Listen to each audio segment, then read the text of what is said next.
guys, it's Jonathan from Bro JMR Productions, and I have a new movie review for you guys, and today we are going to talk about Out of Africa.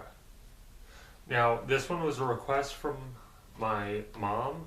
This is one of her favorite movies, and she's kind of been begging me to watch it for a long time, but she finally convinced me to watch it by begging me to do a review of it. So here you go.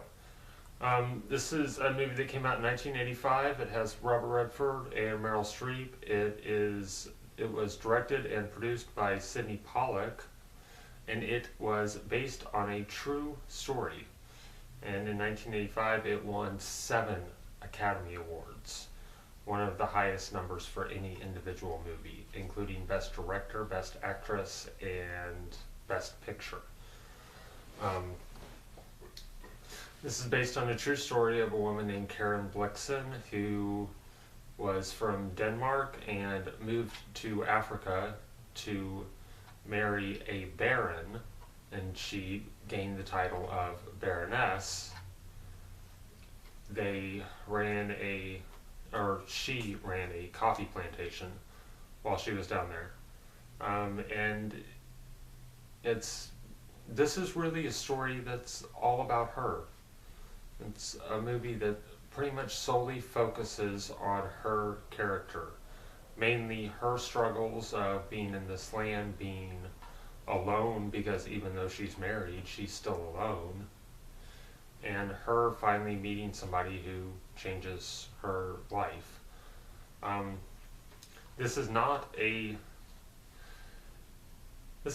typical love story, although I would still consider it to be a love story, but it is very much atypical.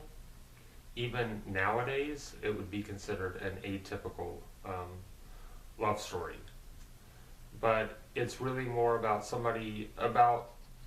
a woman who's learning how to love herself and how to love without things.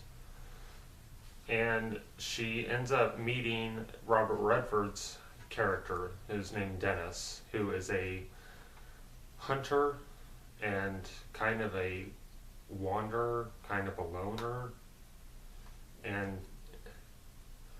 he's kind of, at times, kind of an asshole in this movie, but that's his character.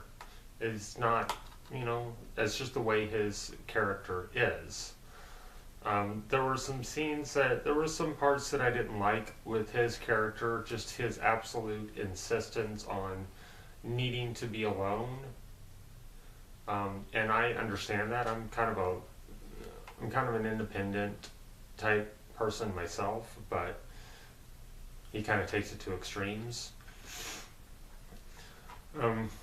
There's a part in the very beginning of the movie when she's still in Denmark before she leaves for Africa that I thought was kind of extraneous. I understood why the scene was there. It was trying to portray the idea that this woman has nowhere else to go and nothing else to do. She's run out of options, but I just didn't think it was necessary. I didn't think it really did anything for her character. I think it would have actually been better if they had just jumped straight to her going to Africa and explaining that she's going to marry this person. They were trying to set up that her family comes from money, but they do that just fine later on in the movie, and there was no need for it at that moment. I didn't feel it was necessary.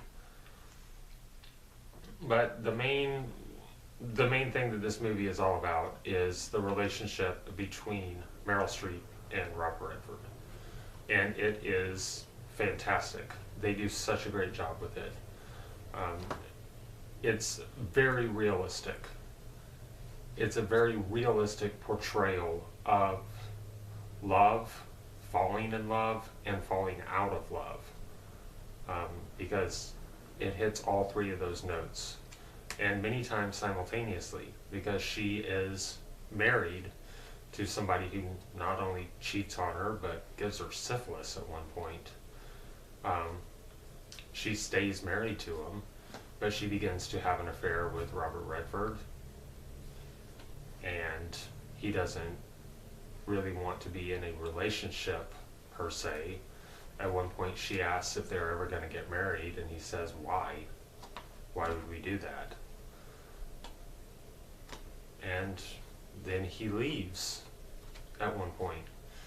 So I thought it was a very realistic portrayal of the pitfalls and struggles that one goes through trying to find love and being in love.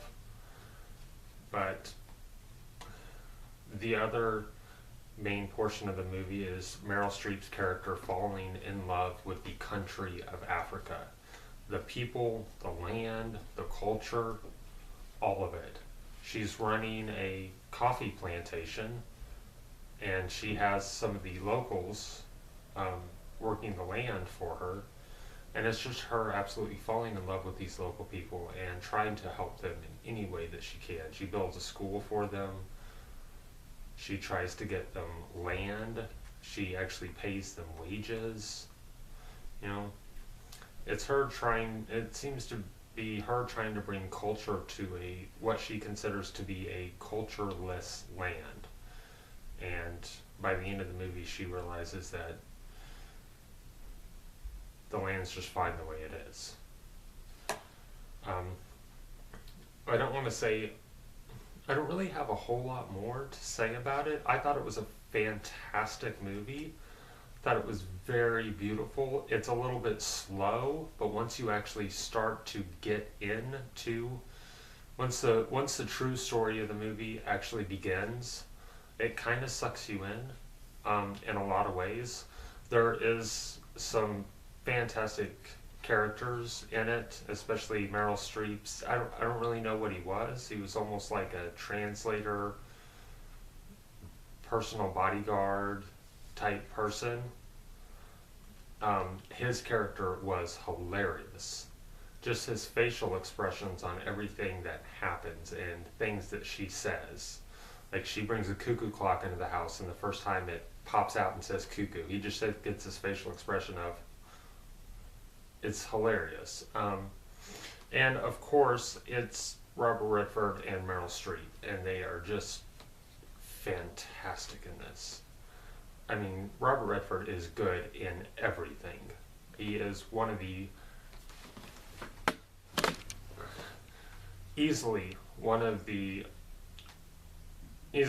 best actors that there is out now, and he'll probably be easily remembered as one of the greatest ever.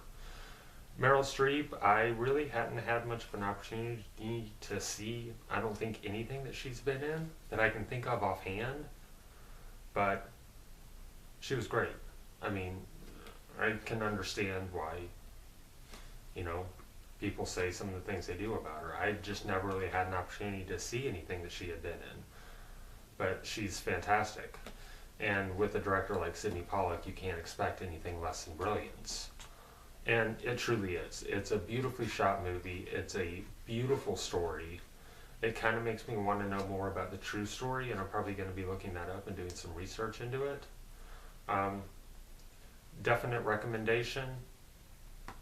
Watch it if you can find it. I actually didn't think that I was going to be able to do this review this early because I was having trouble finding it, but I happened to run across it at Walmart. So, watch it, enjoy it. It's a little bit long, but it's worth making it through it. That's all for me. I will be back again probably next week with another one, and stay tuned for more reviews from our channel. Blessed be.